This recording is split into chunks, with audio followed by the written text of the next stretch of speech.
إن الحمد لله نحمده ونستعينه ونستغفره ونعوذ بالله من شرور أنفسنا ومن سيئات أعمالنا من يهده الله فهو المهتد ومن يضلل فلا هادي له أشهد أن لا إله إلا الله وحده لا شريك له وأشهد أن محمدًا عبده ورسوله يا أيها الناس اتقوا ربكم الذي خلقكم من نفس واحدة وخلق منها زوجها وبث منهما رجالا كثيرا ونساء واتقوا الله الذي تساءلون به والأرحام إن الله كان عليكم رقيبا لپاش سپاس و ستایشێکی بێهامتا بۆ کردگاری مەزن و داواکردنی درود و ڕەحمەت بۆ سەرگیانی پاکی پێشەوەی مرۆڤایەتی محەممەد صلى الله تعالى عليه وسلم وشەیەک هەیە لە زمانی عەرەبیە وشەی بەدەرە یا بادەرە وشەی بەدەڕە لە زمانی عەرەبیە بمعنای ئەوە دێت کە تۆ پەلە بکە مسابقەی خەڵککە زوو کارەکانی خۆت تەواوکە و کۆڵی خۆت زۆر زوو بپێچەرەوە بۆیە مانگی چواردە لە زمانی عەرەبیە پێوترێ بەدر بۆچی پێوترێ بەدر چونکە کامڵ ئەبێت لە مانگی چواردە لە ڕۆژی چواردەیە بە جوانی کامڵ ئەبێ وەکاتی هەڵهاتنی پێش ئەوەی خۆر ئاوا بێ ئەو هەڵدێ مسابقە ئەکا و پێشبڕکی ئەکا لەگەڵ خۆرە پێش ئەوەی خۆر ئاوا بێ ئەو سەر دەرەهێنێ و لە ئاسمانەوە دەرەکەوێ و هەروەها ناگاتە 15 کامڵ بێ پەلەیەتی لە چواردەیە کامڵە یەک کۆمەڵ فەرمایشتی پێغەمبەر هەن صلی الله عليه وسلم ڕوو ئەکەنە ئێمە بە بادی ڕوو پەلەکەن مسابقەکەن لەگەڵ یەکترە زوو بارگەتان بپێچنەوە کۆڵتان ئامادەکەن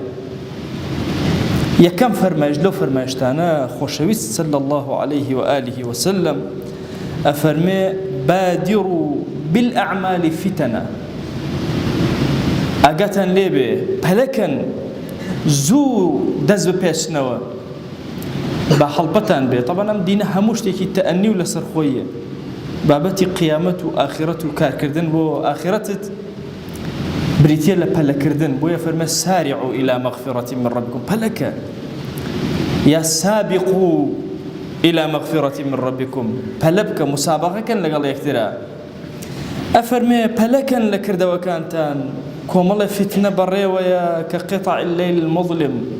شەوێکی تاریکی ئەنگوستە چاو چۆنە ئەبەو شێوازە ئەوەندە تاریک ئەبێ و فتنەکان ئەوەندە زۆر ئەبن بە شێوازێک يصبح الرجل مؤمنا ويمسي كافرا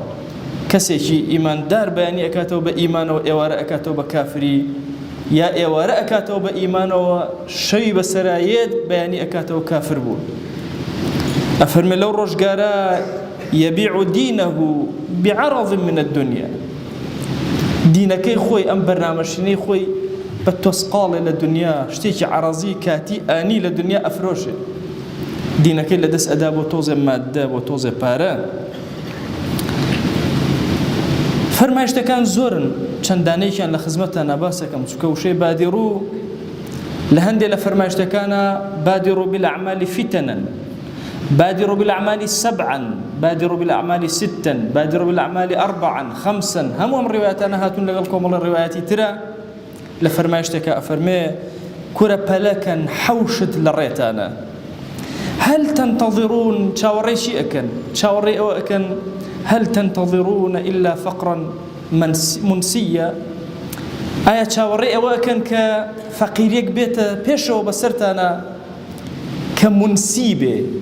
منسیەن هەرچی شتە لە بیرتان بەرێتەوە طبعا ئینسان جاری وهەیە لە فەقیریە کۆتە بێ حچی نامێنێ شتەکانی خۆی لەبیر ئەکا تایبەت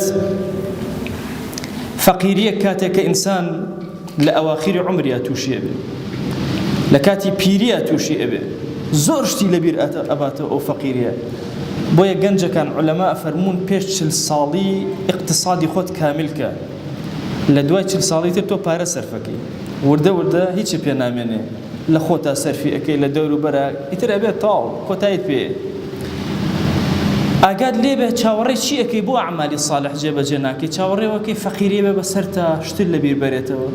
یان ئەوەندە دەوڵەمەند بی مطغیبی دەوڵەمەندێکی وا تووشی تۆغیانت کە تووشی ئەوەت بکە کە لە ڕێلا بدەیت چونکە دەوڵەمەندی زۆریش ئەگەر بە ڕەحمەتەوە نەبێ ئینسان کوێرەکە تووشی زوڵمی ئەکا چاوەڕێی چی ئەکەن چاوەڕێەوەکەن کردەوەکان بکەن بە پەلە چاوەڕێەوە ئەکەن کە کتوپڕ نەخۆشکەون نەخۆشێکی وا مفسیدن واتان لێ بکە فەساد لە لاشەد و بەشی زاهرتانە دروستکە نەتوان هیچ جوڵە و حەرەکەیە بکەن پەلەکەن لە کردەوەکانتان چاوەڕێی چی ئەکەن ئەتانەوێت چاوەڕێی پیرێ بکەن کە مفەنیدە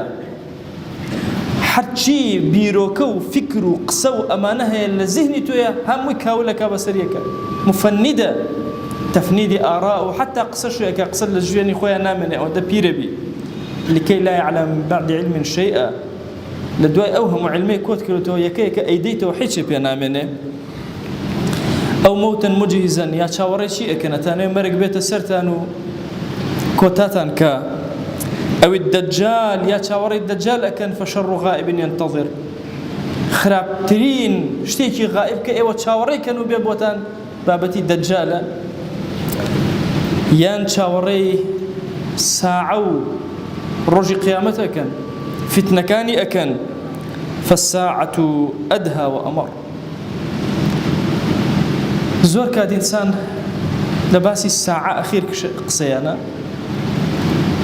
کە باسی نیشانەکانی قیامەتە کرێ وەڵێن ساعە نزیک بۆتەوە خەمی لێ نایە ئەزانن ڕۆژی قیامەت نایەت بە پێی فەرموودەی پێغەمبەر صلی الله عليه وسلم لا تقوم الساعة إلا على شرار الخلق کامەی زۆر خراپە لەسەر زەویە قیامەت بەسەر ئەوانە دێ بۆ ئینسان زۆر خەوفەکە کاتێ باسی علاماتی قیامەت و علاماتی ساعەک ئەم فەرمایشتانە بە ئێمە ئەڵێن کردەوەکانت تەواوکە مسابقەکەن لەگەڵ یەکترا چاوەڕێ مەکەن لە کتوپڕێکە ئینسان تەواو ئەبێ ماڵ ئاوایی ئەکە ئێرە بەجێ ئەهێڵێ ئەبێ فریای خۆی کەوتە بێ دەستی خۆی پێش خستە بێ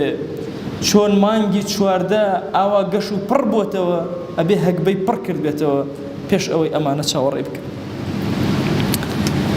لە فەرمایشتێکی ترا خۆشەویستمان صلی الله عليه وآله وسلم نوری دڵمان ئەفەرمێ بادروا بالأعمال الستة پێش شەشت خۆتان کۆنتڕۆڵکەن و ئامادەکەن خۆتان تەواوکەن طلوع الشمس من مغربها یەکێک لەوانە بریتە لەوەی کە خۆر بەعکسی ئەمڕۆوە هەڵبێت و بە شێوازێکی تر هەڵبێلێتن کە ئەوە ئەختەر شتە لە بابەتەکانی قیامەت و ئیتر دوای ئەوە تەوبەش قبوڵ ناکرێن یا چاوەڕێ ئەو دوخانە ئەکەن ئەو دووکەڵەی کە پێغەمبەر صلی الله عليه وسلم باسی کردووە کە زۆرێک لە عولەما ئیبن حەجەر و ئەوانە پێیان وایە ئەویان هاتوۆتە دی یا چاوەڕێی دەجال ئەکەن یا چاوەڕێی دابە ئەکەن کە لە قورئانە باس کراوە یەتە دەرەوە قسە ئەکا لەگەڵ خەڵکە دابەت الأرض یا چاوەڕێی خاصەی خۆتان و عامەی خەڵکەکەن عولەما فەرمون خاصەی خۆت و عامەی خەڵک خاصەی خۆت مردنی خۆتە عامەی خەڵک هەنێ فتنە هەیە بەس تۆ نیت بەتەنها هەموو ئەوانەی دەوروبەریشت هەموو تووشە بن لەو فتنانە چاوەڕێی چی ئەەکەی عەبەت کردەوەکانت جێبەجێ ناکەی فەرمایشتێکی ترە فەرمێ بادروا بالموت ستا لە ڕوايەتێکە بادروا عينا بالأعمال ستا ئەفەرمێ زوو ئیشەکانتان جێبەجێکەن کە ئەم فەرمایشتە هەندێک لە عولەما فەرمانە ضعیفە بەڵام ئەلبانی هێناوێتی لە جامع الصحيح وفەرمە صحيح ئەفەرمێ پەلەکەن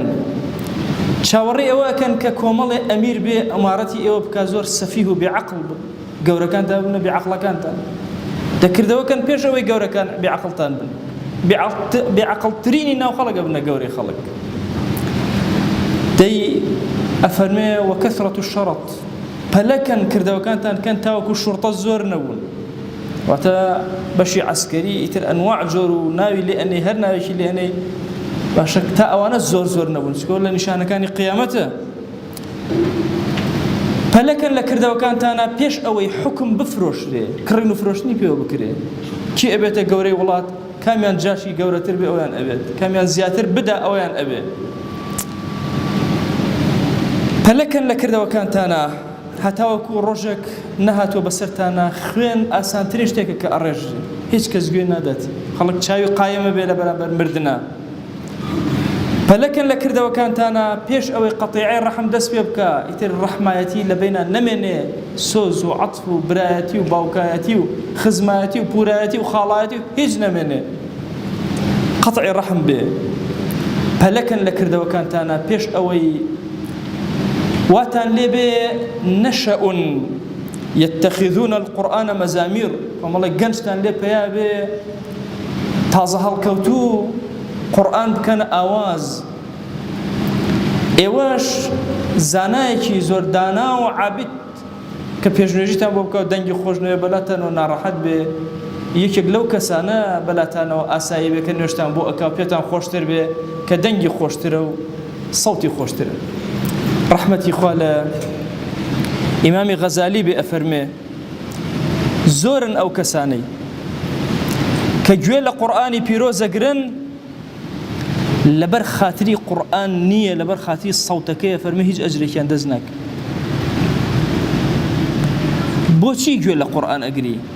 لەبەر خاتری ئەم کەسەی کە سەوتەکەی خۆشە سەوتەکەت پێ خۆشە یا قورئانەکەت پێ خۆشە کەەوە یەکێکە لە وردەکاریەکان لە گوێکردنی قورئان و ئادابی قورئان کە ئینسانی موسڵمان بێ زۆر هوشیار بێ ئایا سەوتی ئەو قورئان خوێنەت پێ خۆشە یان کەلیماتی قورئان و کەلیماتەکانی الله جل جلاله پێت خۆشە کامیان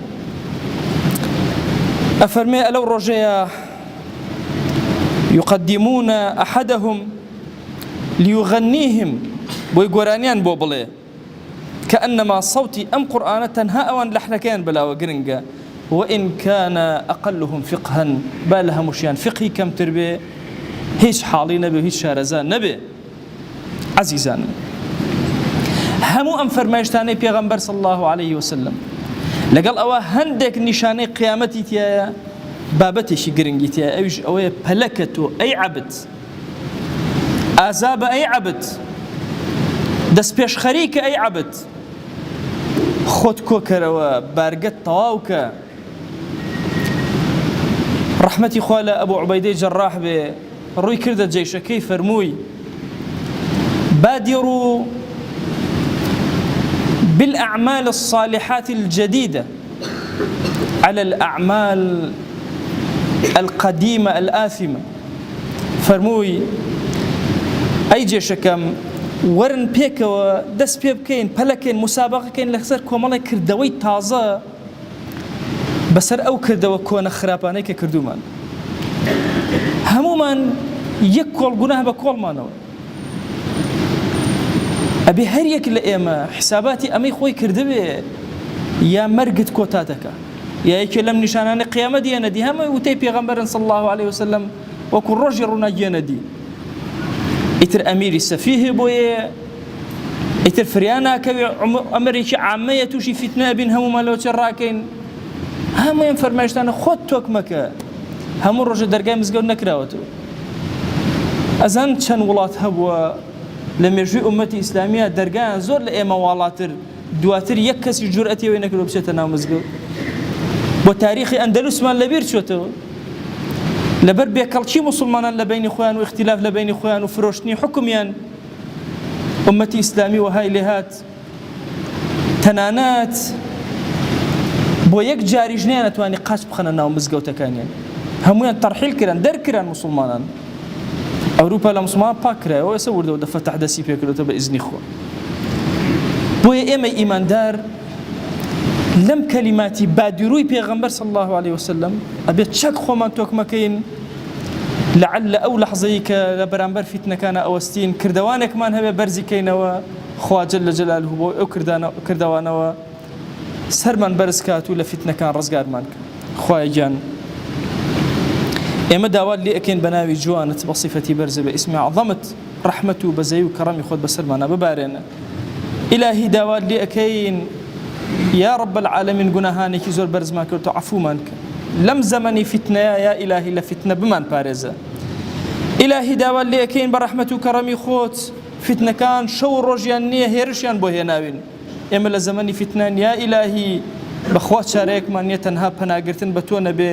پەنا ئەگرین بە تۆ لە فتنەکانی ئەم زەمانە یا رب العالمین خوای گیان ئەم عەبدانە هەر هەمویان هاتوونەتە ئەم ماڵەی تۆ ئەمانە سەریان نەوی ناکەن لە پێناوی تۆ نەبێ یا ئیلاهی ئەمانە هیچ کاتێک دەستی زەلیلیان بەرز ناکەنەوە تەنها لە بەردەم و لە حوزوری تۆیان نەبێ دەیە ئیلاهی دوعاکانیان گیرا بکە ادعوا الله وأنتم موقنون بالإجابة. الحمد لله رب العالمين والصلاة والسلام على خير خلق الله محمد وعلى آله وأصحابه الكرام وتابعيهم بإحسان إلى يوم الدين. ربنا أرنا الحق حقا وارزقنا اتباعه وأرنا الباطل باطلا وارزقنا اجتنابه. ربنا آتنا في الدنيا حسنة وفي الآخرة حسنة وقنا عذاب النار. أوصيكم عباد الله ونفسي قبلكم بتقوى الله وكثرة مخافته فإن التقوى شعار المؤمنين ودثار المتقين ووصية الله تبارك وتعالى في وفيكم وفي الخلق أجمعين. وشويسكام كلمة وهنا زوان عربينا كلمة بدري يا بادري بعض قاموسك فرمواشا بمعنى أسرعيمي يا سابقيمي يا سارعة شني سابقي بلام أجر دقيق تماشا كرمي كلمة بدري زما زوان عربينا فرق شنشني قردو كلماتك تري يرم معنى السركي جوش جيرو يوشا توكمو كامل با يوشا بلكره يوشا مسابقة كره محاولة كره والله خلقي تريقني پۆچی بە مانگی شاواتەن بەدر وەرو ئانەی چواردنە وەڵێ ئاینە یاوە 15 وێش خڕکردنەوە وەش تەمام نان هەرمانە وێش وەڵێ ئاینە یاوە حەد وێش تۆکمە کردن دوێ وەڵێ ئانەی وەرەتا و ئاوا بۆنە و نەمەنۆ نەجە ڕۆ چواردنە ئاڵ زووتر مانگە زووتر سرە بەرمارۆنە و پەلە کەرۆنە و مسابقە کەرۆ چەنی چێشی چەنی وەرەتاوی كمال فرموده پیغمبری هنه فرمایشتی و شویسی دلی ما هنه صلی الله عليه وسلم كلمة بادريشة چنن يعني پلکره يعني ولتوك مكره زو دز بار پیوره يوچا فرمایشتا فرماو بادروا الأعمال الزاكية قبل أن تشتغلوا والله أنا مشغول بي كردوي فرخ خاصة على عالي وزوالي ويتو ركي شاكره فرمایشتی وتر فرماو بادروا الصبح بالوتر والله أنا بياني كريو پلکرتو نموت ركال جيب جيكر روايتي وانا فرماو إن مسلمنا أما روايتي فرماو بادروا الصبح بركعة ركعتي وكره والله أنا بياني السرر به زفريا والكن قلنا فرمایشتی وتر فرماو بادروا بصلاة المغرب قبل طلوع النجم كمسند إمام أحمدنا أمان والله أين هساري قنا أسمان نما ورقال زوكر يعني حرشني أنا ورتاو نيش نما كل جيب ذكر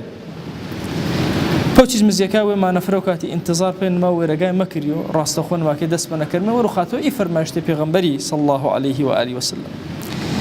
فرماشتي وترنا فرماو بادروا الأذان زوبان كده دكاتو ويش أنا ولا تبادروا الإمامة بلام إمامة كشي دما وزدتا خلق كوبو فرماشتا كيف فريني نتيجة وقردنا أنا نتو بلكر أي مسلمان هرمانا كابل تمامنا